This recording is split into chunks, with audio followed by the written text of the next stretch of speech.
Okay, when I was 25 years old, I have this mountain house in the state of Minas Gerais, very nice place, like 4 hours from São Paulo. And there's this little church from UDV there. So one day my friend, an anthropologist, she called me if I wanted to go there and try the Ayahuasca vegetal. And I said, yes, I want to. So I went after like maybe 1 year because they are quite strict on for when you have to get in. It's not any session. It has to be a session special for new people. And I went, it was November 2nd, 1996. And then I drank Ayahuasca or vegetal. And I had this most incredible, beautiful experience. A lot of light and a lot of love emanating from all myself, and a feeling of familiarity, like if I had arrived in some sort of place I already knew. To sum up, I was completely enchanted. I was really, really happy. Although I thought the place was like really strange, the context for me, it was a little bit like science fiction. The religion itself was very awkward. But I liked when the ceremony was over, I approached the maestri and I told him that I wanted to go to the Amazon.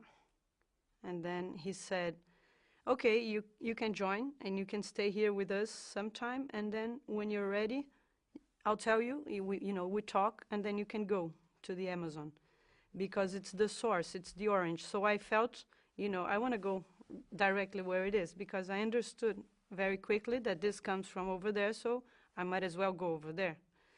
And then I said, no, I'm ready now, I can go now. And then he said, no, you have to wait for my permission, and I said, no, I'm ready now, sorry. So I took my backpack and I went, and it was like summer vacation for us. And I took my backpack and I went like 2 months to Rio Branco and Mapiá, and I was just doing as much rituals as I could, like one day after the other, just like if I had fallen into this big pot of ayahuasca. And I was staying with my friends and invited them to go, and they like went once, and then the other day I said, are you coming? And he said, no. And I said, why not?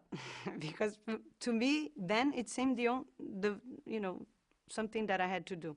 So I went to this nice trip, and I visited the churches of Barquinha and Santo Daime in Rio Branco, Acre, and also in Céu do Mapiá, which is the central house of the Ceflúrides branch of Santo Daime.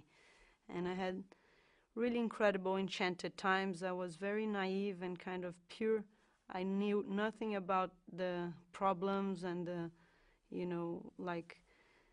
power issues or whatever, problems between churches and lines and leadership and other problems. I was just connected to the most shining side of everything, and had the feeling that everything was meant to be and things were just perfect. Had very strong experiences. And one time I thought like I saw everything, like I saw the orange and understood everything, the whole universe. So this ritual, it was in Mapiá, and I look at the little house that they were doing the ritual and the moon, and to me it seemed like really the house was going to the moon. So I didn't want to stay inside. I wanted to stay outside because I didn't want to go to the moon. I wanted to stay on Earth. And I thought I was seeing so much that I didn't want to talk anymore forever, and that I was going to be mute. So I decided to be mute. And then I was like about 5 hours mute, and everybody was trying to talk to me, and I was refusing to answer. And then this like 13-year-old girl came to me, and she convinced me to talk again. So she explained to me that, I was experiencing something strong and all that. And it was a great trip. I was staying the very last end of Mapiá with this super nice lady, a family.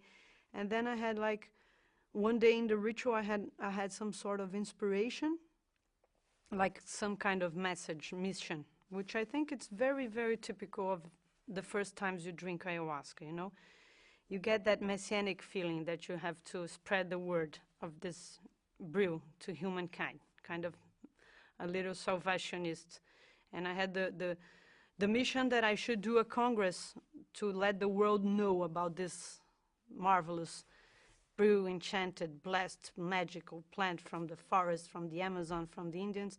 And I came back to my university with that energy and that bright, looking in my eye.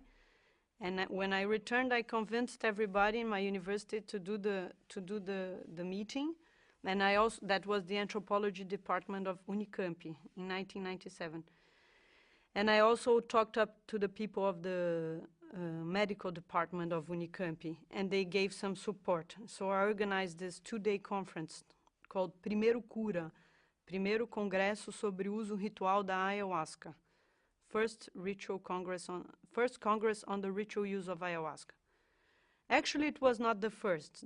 By then, I started to realize that I was not the first human being on the face of Earth that had such ideas, and I was not so, founder of everything, and that there was a whole literature, and there were some congresses and some people around. And then I started like networking, and I call this international people and also local people.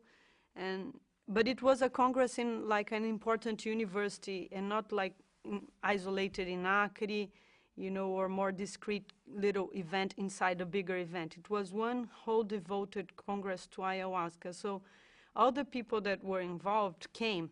It was very neat. It was like we say in Portuguese, os ratos saíram das tocas, like the mice came out of their little houses, and they all like, all of them got together, and people from many places joined, and people from UDV and DIME and scientists, and we had this very good 2-day gathering. And in the night of the congress, we had a ritual, and in that ritual I decided that I wanted to join Santo Daime. It was a little bit of like a sudden decision. I was involved in this magical spirit. Everything was really working. So I joined. I was fardada. And that was a little bit symbolic of my relationship to Daime, because I did not join in any special church. I joined in a ritual for a congress. So it's kind of, my relation to this is a little mixture. It was always, I had this spiritual background and the scientific interest on that. So for some time I was a regular Santo Daime member, but I was never so much like a regular, because I was always my style, that it was not so orthodox like the Daimistas are. And then with the years I got a little bit far away, less involved directly, but I still have a lot of relationship to Santo Daime. And then on the next year I went to Peru, and then I was like the same thing that I did in Acre, I did in Peru. And then I stayed like 2 months traveling and drinking. And then I started to go all the times, and I went several times to Peru, to Colombia, and to the Brazilian Amazon, maybe like 15 times. I went, I came and go. And then this Congress generated my first book that is called The Ritual Use of Ayahuasca. And that book is like, aims to be some sort of reference, some sort of agenda to put together everything that has been written about ayahuasca, above all in Brazil, but that wasn't unpublished.